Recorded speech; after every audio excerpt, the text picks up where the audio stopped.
आज सबसे पहले हम आज यूट्यूब चैनल पे साइंस नॉलेज आज हम क्लास 9 का first chapter the fundamental units of life आपके यूट्यूब चैनल पे मैं स्टार्ट करने जा रही हूँ, जिसमें मेरा नाम शिल्पा मैम, जो यूट्यूब पे मैं फर्स्ट लेक्चर स्टार्ट करने जा रही हूँ क्लास 9 का। फर्स्ट चैप्टर का नाम होगा the fundamental units of life. हम एक एक करके इसके बारे में इजी, जितना ज्यादा इजी हो सके उतना ज्यादा मैं इजी करके इसको समझाने का प्रयास करूंगी। मैं स्टार्ट करने जा रही हूँ। सबसे पहले क्लास 9 का सबसे फर्स्ट चैप्टर, जो हमारा पहला चैप्टर है, उसका नाम है the fundamental units of life. सबसे पहले इससे हम लोग रिलेट करें कि ये क्या है, कह रहा है कर the fundamental unit of life, जीवन की मूल आधार इकाई क्या है। तो जीवन की हम लोग शुरू से पढ़ते आ रहे हैं कि जीवन की सबसे मूल आधार इकाई को हम लोग सेल कहते हैं। Cell is the fundamental structure and functional units of life. तो आते हैं हम लोग सबसे पहले समझते हैं एक ही करके कि जो हमारा चैप्टर है the fundamental units of life क्या है।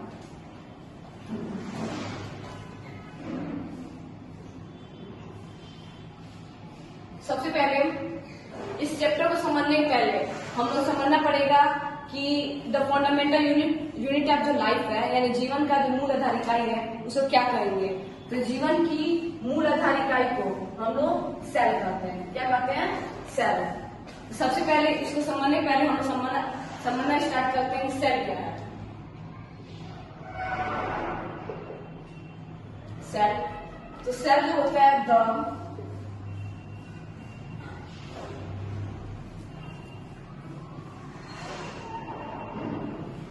the cell is the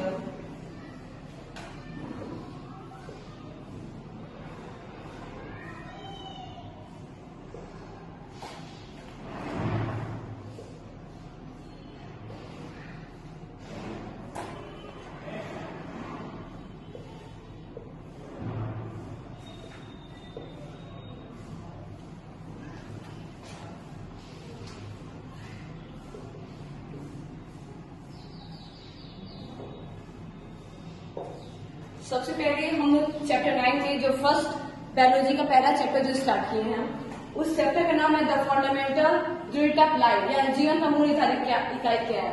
तो जीवन की मूल आधार इकाई को हम लोग सेल कहते हैं।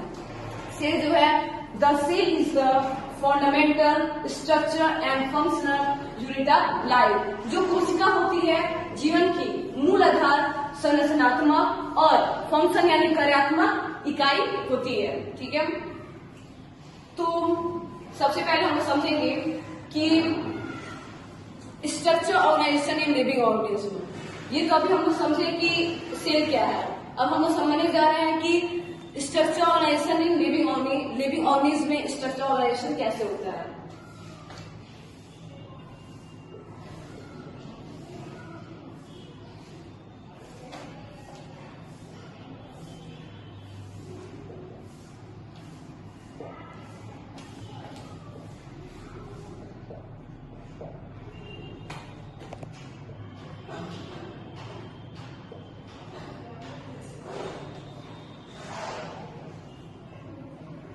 यानी कि हमारे जो लिविंग ऑर्गेनिज्म होते हैं उनमें संरचनात्मक संगठन कैसे होता है, स्ट्रक्चर ऑर्गेनाइजेशन कैसे होता है। तो सबसे पहले हम लोग समझे हैं the fundamental unit of life, हमारे चैप्टर का नाम है, यानी इससे रिलेट हो रहा है जीवन की सबसे मूल आधार इकाई क्या है। तो जीवन की सबसे मूल आधार इकाई होती है सेल। अब सेल क्या होता है ये समझना है। तो the cell is the fundamental structure and functional units of life. जो कोशिका होती है जीवन की सबसे मूल आधार यानी फंडामेंटल मूल आधार, स्ट्रक्चर यानी संरचनात्मक एंड फंक्शन कार्यात्मक इकाई है। ठीक है, अब ये समझे। अब हम लोग समझने जा रहे हैं इसी में कि structure organisation in living organism में स्ट्रक्चरल ऑर्गेनाइजेशन कैसे होता है। मान लीजिए जो सेल होता है वो एक होता है, मान लीजिए एक सेल है। ठीक है, अब बहुत सारे सेल का जो फॉर्मेशन होता है, यानी कि जब बहुत सारे हमारे सेल्स का फॉर्मेशन होता है, इस प्रोसेस को हम लोग टिश्यू कहते हैं। अब टिश्यू से हमारे ऑर्गन का फॉर्मेशन होता है।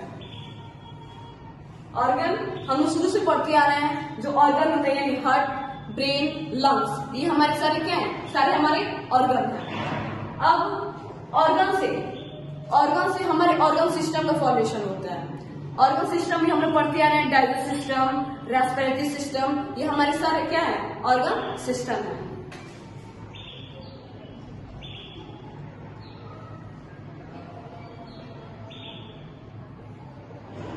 ऑर्गन सिस्टम से हमारे ऑर्गेनिज्म का फॉर्मेशन होता है।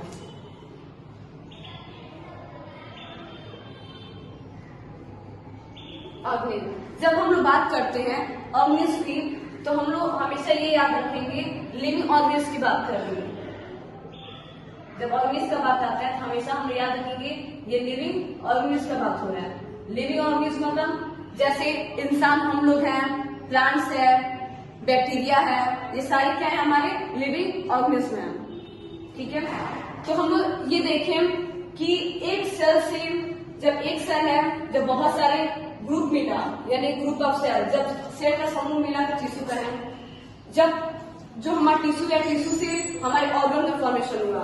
ऑर्गन मतलब जो हमारा हार्ट है, हमारा ब्रेन है, ये सारे हमारे क्या है? ऑर्गन है। ऑर्गन से हमारे ऑर्गन सिस्टम का फॉर्मेशन होता है, जैसे रेस्पिरेटरी सिस्टम हो गया, डाइजेस्टिव सिस्टम हो गया। हम शुरू से पढ़ते आ रहे हैं, माउथ से ओसोफेगस के थ्रू होती हुई जो हमारा स्टमक के थ्रू स्मॉल इंटेस्टाइन के द्वारा जो हमारा खाना जो जाता है, यानी डाइजेशन होता है, ये सारे क्या है? ऑर्गन सिस्टम में आते हैं, यानी डाइजेस्टिव सिस्टम में आते हैं। ऑर्गन सिस्टम से हमारे ऑर्गेन्स का फॉर्मेशन होता है, जैसे लिविंग ऑर्गेन्स हो गया, जैसे हम लोग हैं, प्लांट्स है, बैक्टीरिया है, ये सारे क्या है? लिविंग ऑर्गेन्स हैं। ये समझे। अब एक एक करके ये प्रोसेस चलता गया। अब आगे देखा गया कि इतने जो टर्म है सेल, अब जो हमारे धीरे धीरे प्रक्रिया चलती गई, लोग सेल के बारे में बहुत सारे इंटरेस्ट लेने लगे कि सेल भी एक प्रोसेस इतना ज्यादा होता है, तो सेल में और सारे प्रोसेस होते होंगे। तो एक एक करके साइंटिस्ट आए और साइंटिस्ट एक एक अवधारणा को दिए। यहाँ पे ब्रेक करो,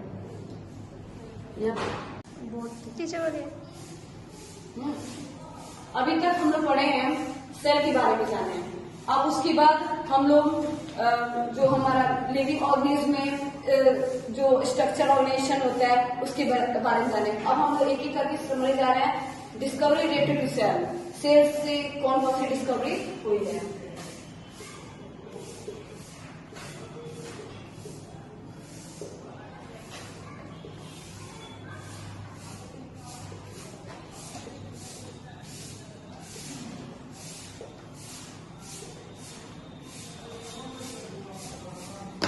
अब हम एक एक चीज समझते हैं। सबसे पहले अभी तो जाने की सेल क्या होता है, cell structure, function, units of life होता है।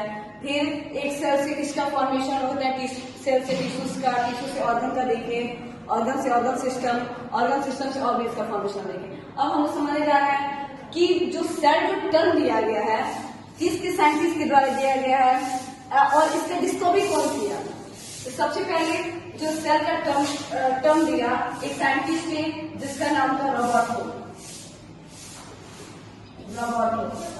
रॉबर्ट हुक ने सबसे पहले सेल, ये जो हमारा सेल है, सेल के टर्म को दिया था इन 1665 में। सबसे पहले कोशिका को सबसे पहले बताने वाले यही साइंटिस्ट है रॉबर्ट हुक। रॉबर्ट हुक ने 1665 में सबसे पहले कोशिका के टर्म को दिया था। किस टर्म को? तो उन्होंने लिविंग सेल ना, उन्होंने डेड सेल को बोला। उन्होंने डेड सेल की डिस्कवरी की। जो उन्होंने जब डिस्कवरी किया, डिस्कवरी के फलस्वरूप उन्होंने जब माइक्रोस्कोप के थ्रू जब देखा, उन्होंने सबसे पहले एक ट्री को देखा। ट्री से एक उनको बार्क मिला। बार्क को उन्होंने साइंस के टर्म में कॉल करा। और जो उनको कॉल देखने को मिला, तो उनको जब एक्सपेरिमेंट, जब माइक्रोस्कोप के द्वारा जब एक्सपेरिमेंट कर रहे थे, ऐसे एक बॉक्स के जैसे ऐसे पॉइंट के रूप में एक होनी भी, एक मधुमक्खी के छत्ते के जैसे उनको दिखाई दिया। तो जब इनको मधुमक्खी के छत्ते के जैसे दिखाई दिया, इन्होंने बोला ये डेड सेल है। तो सबसे पहले सेल के टर्म को, यानी सेल की डिस्कवरी सबसे पहले रॉबर्ट हुक ने 1665 में किया है। उसके बाद एक और हमारे साइंटिस्ट है जिसका नाम था एंटोनी वैन लीeuwenhoek।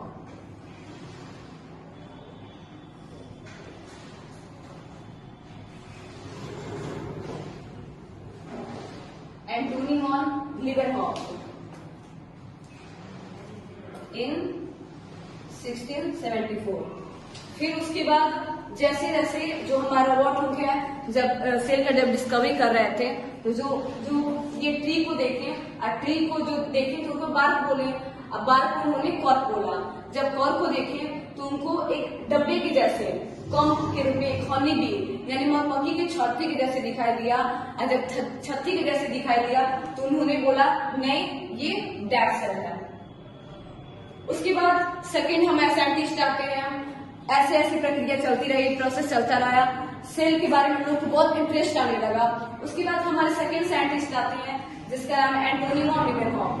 1674 में एक साइंटिस्ट आते हैं एंटोनी वॉन लीवेनहॉफ। इन्होंने फर्स्ट बार लिविंग सेल को डिस्कवर किया था। सबसे पहले उन्होंने बोला कि जीवित कोशिका भी होती है, तो डेड सेल को सबसे पहले रोबोट ने बताया। और फर्स्ट का एक साइंटिस्ट है 1674 में एंटोनी वॉन लीवेनहॉफ, उन्होंने सबसे पहले लिविंग सेल को डिस्कवर किया था। उसके बाद हमारे और प्रक्रिया चलती रही, लोग और सेल के बारे में इंटरेस्ट लेते गए। उसके बाद हमारे साइंटिस्ट आते हैं रॉबर्ट ब्राउन।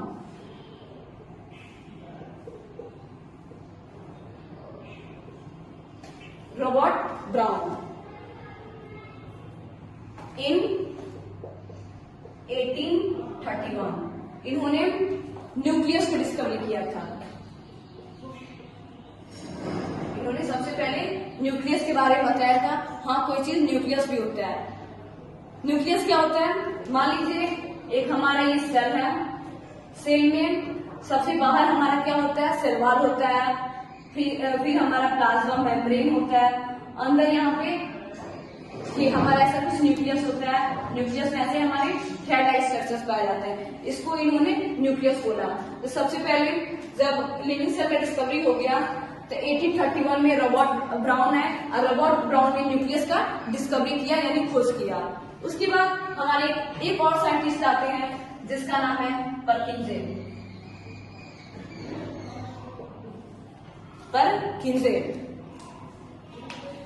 इन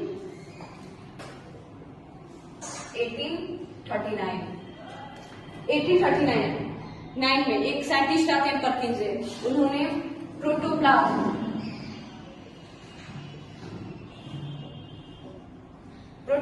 की डिस्कवरी किया था। अब प्रोटोप्लाज्म क्या होता है? प्रोटोप्लाज्म होता है जो लिविंग ऑर्गेनिज्म होता है।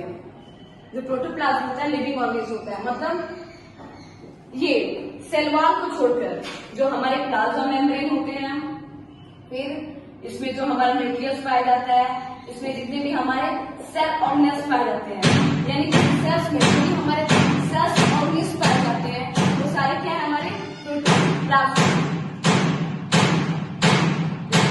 तो सेल की डिस्कवरी को देखें यानी सेल के टर्म को देखें, सेल के सबसे पहले डिस्कवरी को रॉबर्ट हुक ने किया था। उसके बाद जो रॉबर्ट हुक थे वो डेड सेल की डिस्कवरी किए थे।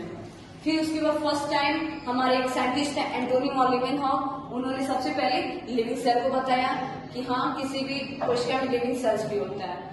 फिर इंटरेस्ट बढ़ते गया, लोग जागरूक होते गए कि हाँ सेल्स भी कोई चीज होती है। उसके बाद थर्ड हमारे आए रॉबर्ट ब्राउन, जिन्होंने सबसे पहले न्यूक्लियस के टर्म को बताया था, डिस्कवरी किया था। उसके बाद हमारे एक साइंटिस्ट और है जिसका नाम था परकिंजे।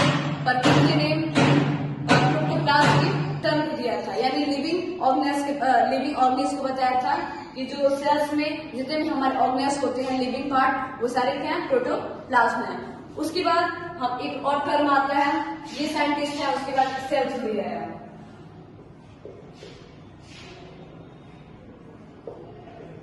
सेल थ्योरी में दो हमारे साइंटिस्ट हैं, एक का नाम था स्केल्टन, एक का नाम था स्केल्टन और एक का नाम था श्वान। इन्होंने बोला, ये जो साइंटिस्ट है जिसका नाम स्केल्टन, इन्होंने बोला कि जो स्केल्टन थे वो बॉटनिस्ट हैं और जो हमारे स्वान थे वो जूलॉजिस्ट थे। बॉटनिस्ट उसको बोला जाता है जो प्लांट्स की स्टडी करता है, और स्वान उसको बोला जाता है जो एनिमल्स की स्टडी करता है। तो स्केल्टन बोले कि सभी प्लांट सारे सेल्स के बने हुए हैं। सभी प्लांट्स किसके बने हुए हैं? सारे सेल्स के बने हुए हैं। और शॉन बोले कि सभी जितने भी हमारे एनिमल्स हैं, क्योंकि ये जूलॉजिस्ट थे, बोले सभी जितने भी हमारे एनिमल्स हैं सारे सेल्स के बने हुए हैं। तो इन दोनों की बात भी रही। फिर एक और हमारे साइंटिस्ट आते हैं थर्ड, जिसका नाम है विर्को। एक और साइंटिस्ट आते हैं जिसका नाम है विर्को। उन्होंने बोला कि मैं मानता हूं, इन्होंने अपने जो थ्योरी है उसको एक्सपेरिमेंट किया, उसको बढ़ाया। अब बढ़ाते हुए बोला कि आपकी बात है, हम लोग मानते हैं कि सभी प्लांट सेल्स के बने हुए हैं, हम ये भी मानते हैं कि सभी जितने भी एनिमल्स हैं वो भी सेल्स के बने होते हैं, लेकिन मेरी बात मानिए कि जो हमारे जितने भी सेल्स होते हैं वो प्री एग्जिस्टिंग सेल से प्रोड्यूस किए जाते हैं। मतलब मान लो ये कोई हमारा सेल है, तो प्री एग्जिस्टिंग जो पहले वाले सेल्स हैं उसी से हमारे सेल्स से क्या हो रहा है? फॉर्मेशन हो रहा है। तो जैसे ये है, तो इससे हमारा फॉर्मेशन हुआ, एक नया बना। फिर इससे हमारा प्रोड्यूस हुआ, फिर इससे नया बना, फिर इससे हुआ, फिर एक नया बना। तो इन्होंने बोला कि सभी सेल्स प्लांट्स के बने मानते हैं, एनिमल्स के बने हैं ये भी मानते हैं, लेकिन जितने भी विर्को ने बोला कि मैं अपनी बात को एक्सटेंड करूंगा। एक्सटेंड करते हुए बताया कि जितने भी सेल्स होते हैं ये सारे प्री एग्जिस्टिंग सेल से प्रोड्यूस किए जाते हैं। ठीक है, उसके बाद सेल्स में इतने तो हम साइंटिस्ट के बारे में समझ लिए, सेल थ्योरी को समझ लिए। अब हम देख रहे हैं कि सेल्स में सेल के नंबर, सेल का शेप, सेल के साइज में क्या क्या वैरायटी है।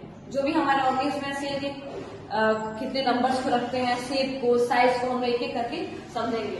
सबसे पहले हम लोग classification of organism based on sale component, यानी सबसे पहले हम सेल नंबर को समझने जा रहे हैं।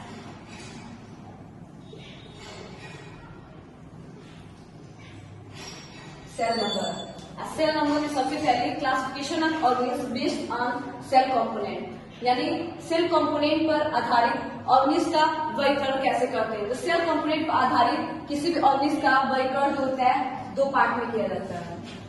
पहला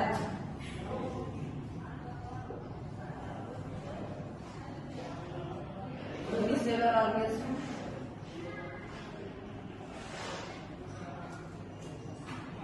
सेकेंड है मल्टीसेलुलर ऑर्गेनिज्म।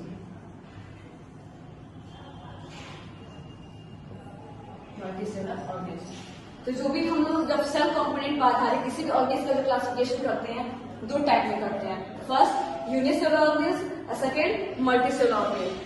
यूनि मतलब होता है सिंगल, जो सिंगल सेल को रखते हैं उसको हम लोग यूनिसेलुलर ऑर्गेनिज्म कहते हैं। और मल्टी मतलब होता है मैनी, जो मैनी सेल को रखते हैं, जिसमें कई सारे ऑर्गेनिज्म पाए जाते हैं उसको मल्टीसेलुलर। और जिसमें यूनि मतलब होता है सिंगल, जिसमें एक तरह के हमारे ऑर्गेनिज्म पाए जाते हैं उसको यूनिसेलुलर ऑर्गेनिज्म कहते हैं। फॉर एग्जाम्पल, जैसे यदि हम एग्जाम्पल देखें तो बैक्टीरिया, जो भी हमारे बैक्टीरिया होते हैं सारे सिंगल सेल होते हैं जिसमें एक ऑर्गेनिज्म होता है। फिर ये हमारा क्लेमाइडोमोनास, जो हमारा क्लेमाइडोमोनास होता है वो भी हमारा सिंगल सेल ऑर्गेनिज्म होता है। पैरामीशियम, जो हमारा पैरामीशियम होता है वो भी हमारा सिंगल सेल ऑर्गेनिज्म होता है। यानी ऐसे ऑर्गेनिज्म जो सिंगल सेल को रखते हैं उसको हम लोग यूनिसेलुलर ऑर्गेनिज्म कहते हैं। और ऐसे ऑर्गेनिज्म जो मल्टीसेलुलर यानी मैनी ऑर्गेनिज्म को रखते हो, बहुत सारे ऑर्गेनिज्म को रखते हैं उसको हम लोग मल्टीसेलुलर ऑर्गेनिज्म। मल्टीसेलुलर ऑर्गेनिज्म में हमारा प्लांट्स आ जाएंगे और हमारे एनिमल्स आ जाएंगे। जो भी हमारे प्लांट्स और एनिमल्स होते हैं मल्टीसेलुलर ऑर्गेनिज्म होते हैं, क्योंकि मैनी सेल्स को रखते हैं, बहुत सारे सेल्स को रखते हैं। और यूनिसेलुलर ऑर्गेनिज्म होते हैं सिंगल सेल, उसमें एक कोशिका के ऑर्गेनिज्म पाया जाता है, जैसे बैक्टीरिया, क्लेमाइडोमोनास, पैरामीशियम, ये सारे हमारे क्या है यूनिसेलुलर ऑर्गेनिज्म है।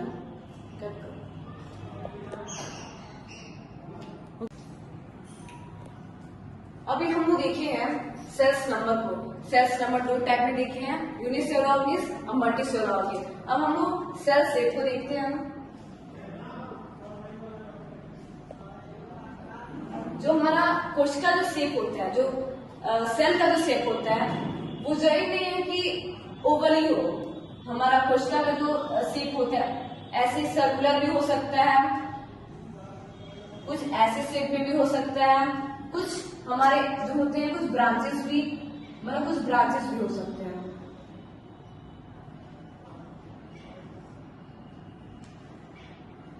कुछ ऐसे जो होते हैं कुछ ब्रांचेस भी पाए जाते हैं, कुछ ऐसे होते हैं स्पिंडल लाइक होते हैं, कुछ ऐसे हमारे होते हैं जो पॉइंटेड होते हैं, साइड साइड में ये पॉइंटेड नोकीला पार्ट दिखाई देता है, बीच में ये वाइड होते हैं। तो कुछ ऐसे हमारे जो हमारे सेल के शेप पाए जाते हैं।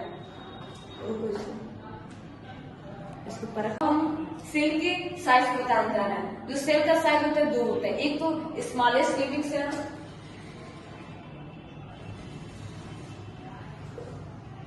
Smallest living cell,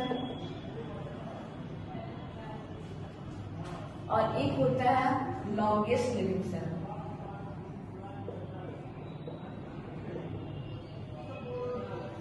longest living cell. तो जो सेल का साइज होता है वो 2 होता है, स्मॉलेस्ट लिविंग सेल और लॉन्गेस्ट लिविंग सेल। तो स्मॉलेस्ट लिविंग सेल में हमारा माइकोप्लाज्मा आ जाता है।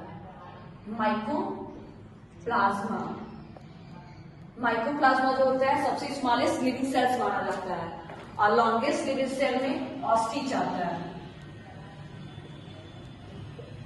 जितने भी हमारे लॉन्गेस्ट लिविंग सेल होते हैं उसमें सारे ऑस्टिच आते हैं। अब ये तो अभी हम लोग देखे हैं। अब हम लोग कुछ देखने जा रहे हैं कि अब स्ट्रक्चर ऑफ प्लांट सेल, हमारे प्लांट सेल का स्ट्रक्चर कैसे होता है। ऑफ करो।